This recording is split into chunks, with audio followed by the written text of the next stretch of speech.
It's important for Chicago to become a trauma-informed city because we never know what any individual person is dealing with. So it's important to be a trauma-informed city because people in Chicago are going through so much trauma. It has an impact in every part of our lives.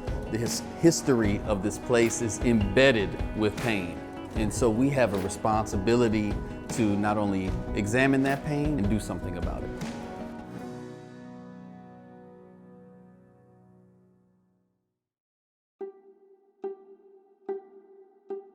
Building trauma-informed environments and practices is a way to address the trauma that we all face as Chicagoans and to build a more resilient future. Today's event was really about moving beyond the usual suspects to bring them to the table to discuss what does it look like to have a trauma-informed city. We as Chicago have to know how to deal with all those facets of trauma. Whether you're talking about youth, whether we're talking about adults. Si la ciudad de Chicago puede empezar a hacer una ciudad informatoria sobre el trauma y podemos normalizar el trauma para poder hablar y expresar las cosas que, las experiencias que hemos tenido. We expect people to sustain chronic and systemic disparity and racism and trauma, and yet to just be fine.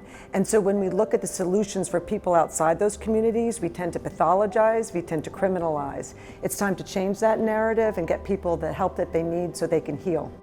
To heal at that level, we're talking reparations, we're talking systems change, we're talking things that aren't not just coping and feeling better and managing like individual levels of symptoms. A lot of people experience trauma all the time, and it becomes a place of complacency where they don't even realize that they're traumatized or in need of any help or healing. So it's extremely important for us to have those resources available and at our fingertips so that we can help people who actually are experiencing trauma. And many of us hear this refrain, nobody's doing anything about violence in Chicago, nobody cares. But when you do things like today, where you try to invite people across sectors, put people in the room together who are not typically together, and talk about all of this work, and it makes people excited to want to join forces with you and go the next distance. We wanted to make sure that all of you all were aware of just how long this work has been taking place. We've had an amazing loss during this year that includes Dr. Carl Bell, who was an amazing contributor to this work, focusing on childhood trauma, violence prevention, many other areas of work that touches the lives of all of us today and future generations to come. We ultimately want to be a resilient community. We want to encourage and support and produce resilience.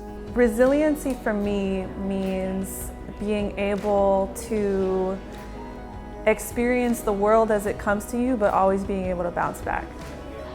Our purpose for being here today is to remind each and every one of you of how great you are. The work around resiliency might be an interrogation of the structural conditions that actually lead to pain, and then the interrogation and dismantling of those structures so that, again, the roses can be roses and flourish in these natural environments. Do what? Better. When you know better, you do what? Better. Where's the truth? Right here. And the truth can't be held what? Better. The truth can't be held what? Better. Who can be better than you and being you? Nobody. The end of the story is not to understand that we're traumatized.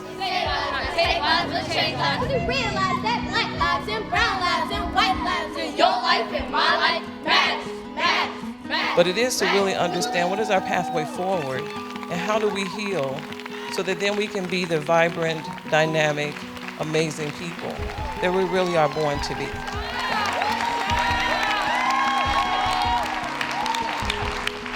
Chicago needs organizations that relieve the burden and psychological distress of trauma and have the tools and resources to respond effectively and efficiently.